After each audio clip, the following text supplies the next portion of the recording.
E quando cuidar de tudo está te adoecendo? Você cuida, antecipa problemas, lembra de tudo, né, vive sentindo tudo por todos e muitas vezes se culpando por não conseguir, mesmo diante disso tudo, dar conta. Cuidado, tá? Muito cuidado. Isso pode não ser só sensibilidade, nem um excesso de empatia, nem esse jeitinho feminino de ser. Isso pode ser ansiedade silenciosa. E ela costuma passar despercebida porque parece uma virtude. Hoje eu vou te mostrar 7 padrões comuns da ansiedade feminina, que vão muito além da ansiedade normal dessa que a gente tem no nosso dia a dia. O último padrão, ele é o mais perigoso, quando você começa a achar que viver em exaustão emocional é simplesmente quem você é. Então, antes da gente continuar o vídeo, clique aqui, se inscreva no canal, deixe seu like e compartilhe com quem você acha que precisa de ajuda.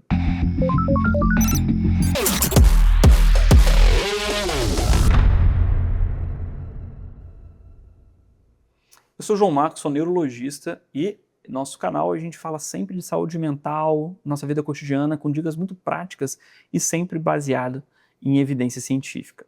As mulheres elas têm quase 2 vezes mais chances de desenvolver transtorno de ansiedade ao longo da vida do que os homens. Isso não é uma opinião, beleza? Isso é um estudo de epidemiologia, tem na Organização Mundial da Saúde. E não é porque elas são mais fracas, não tem nada a ver. Na ansiedade masculina eu falei, a gente tem cérebros e mecanismos de funcionamento diferentes. É porque elas acumulam carga emocional, cognitiva e social de uma forma crônica. E aqui eu quero citar para vocês alguns desses sinais dessa ansiedade que pode parecer uma virtude. Então você sente que a sua função manter um clima legal na casa, evitar conflitos, cuidar para que ninguém fique mal, tá? Não estou julgando, isso é bom, beleza? Você vai assumindo as emoções que não são suas, só que aí começa a entrar num quadro que não é uma empatia saudável. É uma ansiedade que começa a se transformar, né, em algo mais patológico, que engana, parecendo que é um cuidado. Essa antecipação constante, né, não é típico isso, né? Sua mente já não descansa, ela está sempre pensando, e se algo der errado? E se eu esquecer? E se eu decepcionar fulano? Meu filho que combinou comigo, meu marido? Esse estado de antecipação contínua, ela mantém o sistema nervoso central em um alerta permanente, como se a gente estivesse sempre numa guerra. E esse alerta, ele cansa o corpo e o cérebro, porque não tem como, humanamente falando, eu estar sempre preparado para uma batalha. O nosso corpo ele tem esses mecanismos de descanso e de briga, de guerra. A gente acorda cedo para lutar, para caçar, vamos dizer assim. Só que eu estou pensando que eu estou caçando o tempo inteiro. E aí eu começo a ter uma culpa por descansar, culpa por dizer não, culpa por não ser o suficiente, né? Não conseguir estar mais ali. Muitas mulheres elas não relaxam, elas apenas param de produzir sentindo culpa. Ela fica ali parada, mas sempre com uma culpa constante.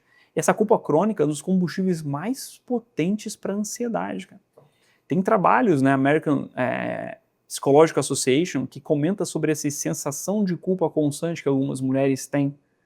Ficar o tempo inteiro pensando nisso. E aí começa aquela ruminação emocional, né? Você revive conversas, repassa situações, analisa expressões, tons, silêncios, não para resolver, mas para tentar evitar uma rejeição futura. Isso que a gente está chamando de ruminação. Ela está fortemente associada à ansiedade e à depressão em mulheres. Tem alguns trabalhos que mostram isso. Todos os trabalhos eu vou deixar aqui nos comentários, tá bom? Na descrição do vídeo. Um outro padrão, se eu não me engano é o 5º padrão, é uma dificuldade extrema de falar não. Você aceita para não magoar, para não parecer egoísta, para não perder vínculos. Só que cada sim, né, dado contra si mesma, é um microestressor acumulado. Todo sim, ele está ligado ao não.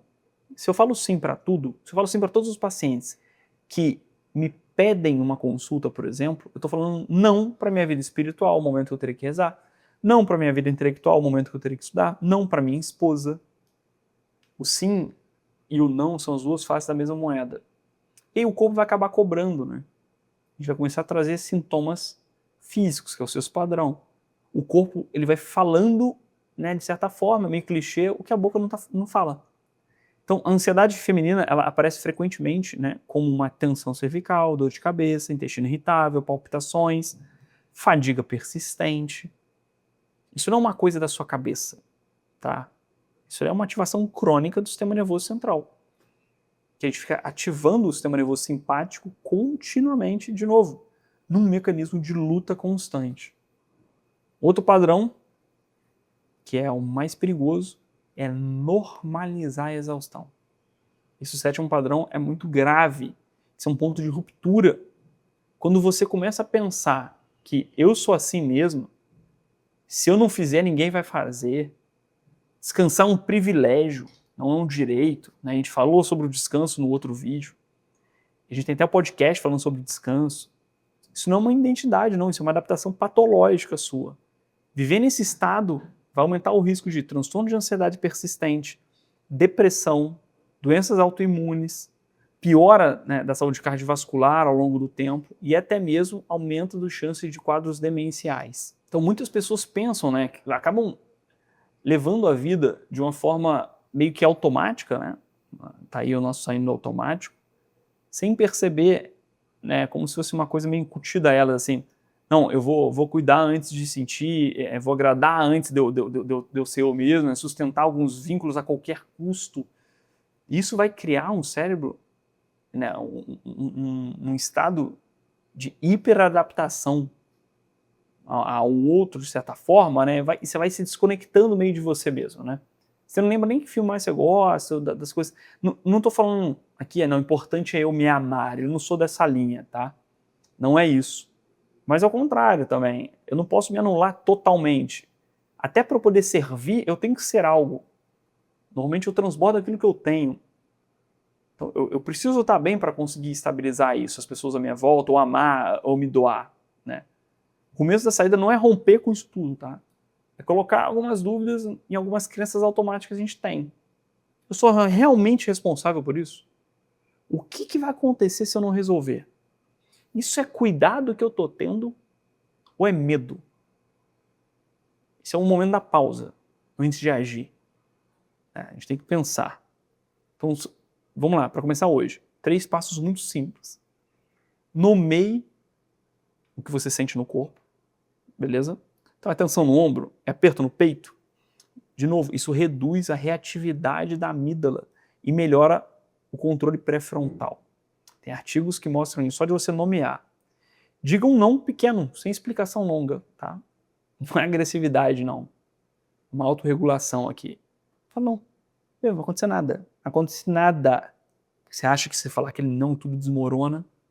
Nada. Então, tenta criar também, agora, por fim, um espaço semanal que não sirva a ninguém além de você, tá? Aqui, de certa forma, tudo que a gente faz, a nossa vida, e eu sou dessa linha, né? A gente é uma vela, beleza? Que a gente vai se queimando para iluminar o ambiente. Mas essa vela ela tem que estar preparada. Então, em alguns momentos, seus, um eixo, um isolamento seu, é importante. É importante, pra você entender, pô. Pra você se entender. Não é para produzir nada, pra você existir ali. Pra você lembrar de você.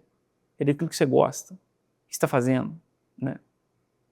Você vai realocando algumas coisas, o seu coração, né? Onde está o seu tesouro, ali está seu coração. Onde está seu coração? Beleza? Mas se isso estiver muito intenso, persistente, te limitando demais, aí a gente vai precisar de procurar ajuda profissional, né? Uma psicoterapia, um TCC, né, que tem muita evidência científica. Em alguns casos, tratamento médico, com remédio. Beleza? E tá tudo bem usar remédio. Traz uma leveza, você não tem noção. Vários pacientes falam, pô, por que eu não comecei antes? Então, não tem um preconceito. Procure uma ajuda se isso está demais. Você não dá conta, você não tem que dar conta de tudo. Às vezes você precisa de uma ajuda. E ajuda de um profissional. Beleza? Então, sensibilidade, ela não é um problema. Empatia não é um problema. O problema é viver sem nenhum limite interno. A ansiedade feminina, ela não é uma fraqueza. tá? É um sistema nervoso sobrecarregado por muitos anos. E sim, isso pode mudar. Você não precisa viver desse jeito. Tranquilo? Escreve nos comentários qual desses padrões aqui mais parece com você. E continua comigo nos próximos vídeos. Tá? Vai ter muita coisa boa para ajudar a gente a viver uma vida fora do automático. Te vejo lá.